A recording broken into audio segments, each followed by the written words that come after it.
Oi, Fonete, tudo bom? Sua veterana chegou para mais um episódio aqui no nosso FoneteCast. E hoje vamos falar sobre um assunto mega importante e a gente entra mais ainda em neuroanatomia. Então, quando a gente fala em irrigação sanguínea do encéfalo, estamos falando de um dos temas mais críticos para a prática clínica em fonoaudiologia, mesmo que isso nem sempre fique evidente durante a graduação. O tecido nervoso é extremamente sensível à falta de oxigênio e glicose. Diferente de outros tecidos do corpo, ele não armazena energia. Isso significa que qualquer interrupção no fluxo sanguíneo, mesmo que breve, já compromete o funcionamento neural.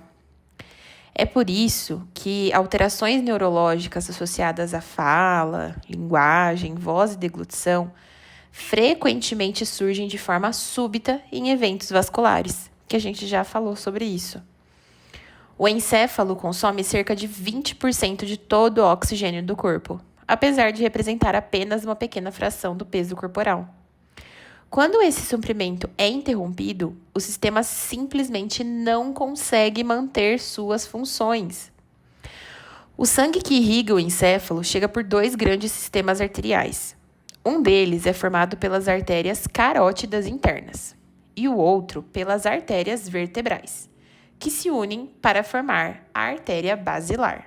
Esses dois sistemas se conectam na base do encéfalo, formando uma grande anastomose chamada círculo arterial do cérebro, também conhecido como círculo de Willis. O círculo de Willis funciona como um sistema de segurança. Ele permite que, caso uma das vias principais seja parcialmente obstruída, o sangue possa ser redistribuído por outras artérias, mantendo a irrigação das áreas cerebrais. No entanto, essa compensação não é perfeita e varia muito de pessoa para pessoa. Em alguns indivíduos, o círculo é incompleto ou pouco eficiente, o que aumenta o risco de déficits neurológicos em caso de obstrução vascular. As artérias carótidas internas são responsáveis principalmente pela irrigação das porções anteriores e laterais dos hemisférios cerebrais. Isso inclui grande parte dos lobos frontal, parietal e temporal. São exatamente essas regiões que abrigam áreas fundamentais para a fala, a linguagem e o planejamento motor.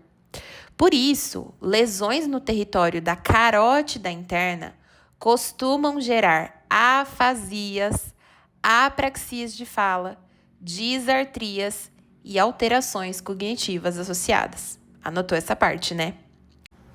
Já o sistema vértebro-basilar irriga o tronco encefálico, o cerebelo e as regiões posteriores do encéfalo, incluindo os lobos occipitais. Alterações nesse território frequentemente afetam funções vitais, como respiração e deglutição, além de coordenação motora e equilíbrio. Na prática clínica, isso explica por que pacientes com AVE em território vértebro-basilar apresentam maior risco de disfagia grave e aspiração. Para o fonoaudiólogo, compreender esses territórios vasculares é essencial para interpretar sinais clínicos. Quando um paciente chega com a fala arrastada, voz fraca, dificuldade para engolir, alteração do nível de consciência, o raciocínio clínico precisa imediatamente considerar comprometimento de tronco encefálico. Já quando o quadro envolve dificuldade de compreensão, produção verbal desorganizada ou alterações linguísticas mais complexas, o córtex cerebral costuma estar envolvido. Além da irrigação arterial, o sistema nervoso também depende de uma drenagem venosa eficiente. O sangue desoxigenado é drenado pelos seios durais, que ficam entre as camadas da dura mater.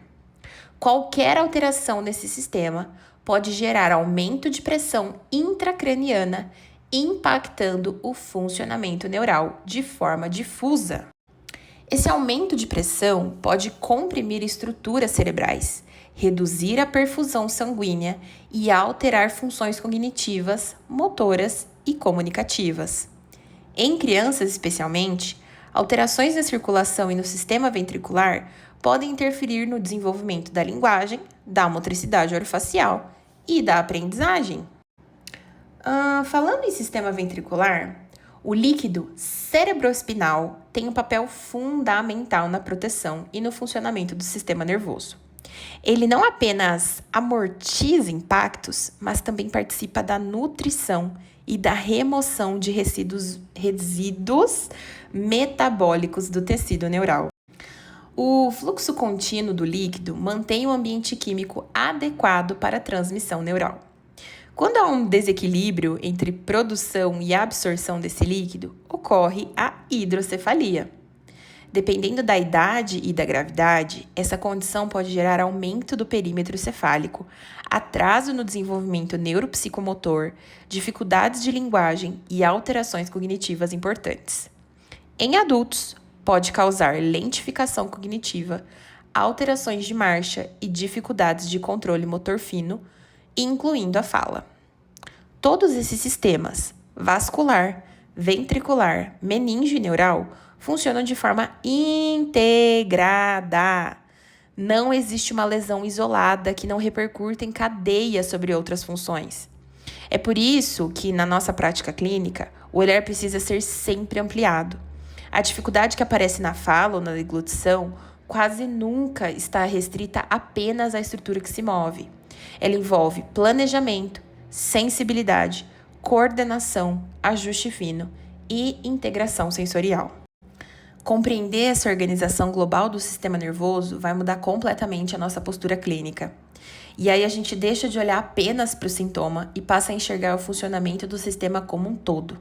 A terapia deixa de ser apenas um treino, entre aspas, e se transforma em reorganização funcional. Bom, por hoje é isso.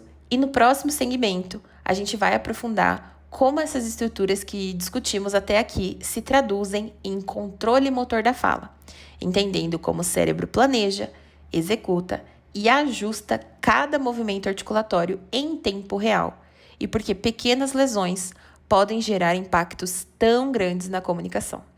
Te vejo no próximo episódio. Um beijo e um queijo. Tchau!